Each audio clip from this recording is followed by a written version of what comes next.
Good evening. Most of the time, it's the baddest kid who's going through the hardest shit. This was a quote that a young man I was interviewing told me when he was talking about his experiences with education leading up to the time he became incarcerated as a young person. As of today, May 11th, 2026, there are currently over 267 young men and women between the ages of 13 and 19 years old incarcerated in one of two secure detention facilities in New York City.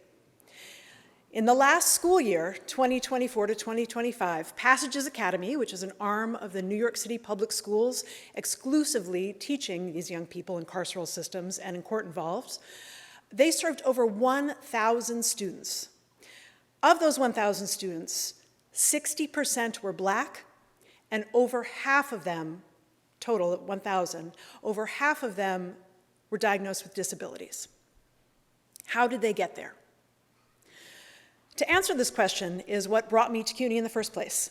I was a New York City public school teacher teaching special education, and on the weekends, I was volunteering with young men and women who were incarcerated on Rikers Island. I wanted to see why there was so much overlap between special education and carceral systems. And I also wanted to find a way to showcase to the world the brilliance, creativity, heart, self-reflection, and ingenuity displayed by both of these groups. This brought me to Drama Club New York City.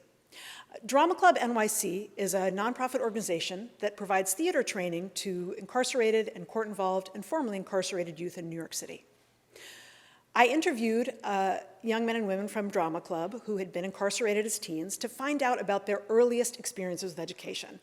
And what I found across the board was these young people shared stories of being segregated from their general education peers in special education, in English as a new language, in push-out schools for children with behavioral and social emotional challenges.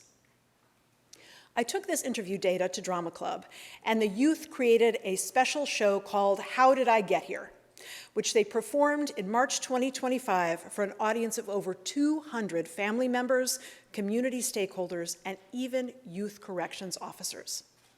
In the piece, these young people had a chance to take this knowledge outside of the academy and into the public.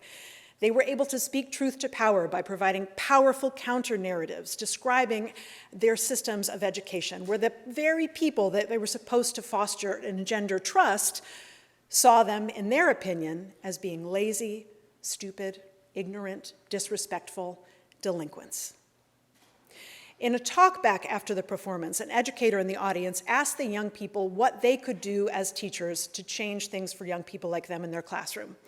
And the youth shared simple things about connection, being a shoulder to cry on, inviting someone in during lunchtime instead of detention, but to share food with them.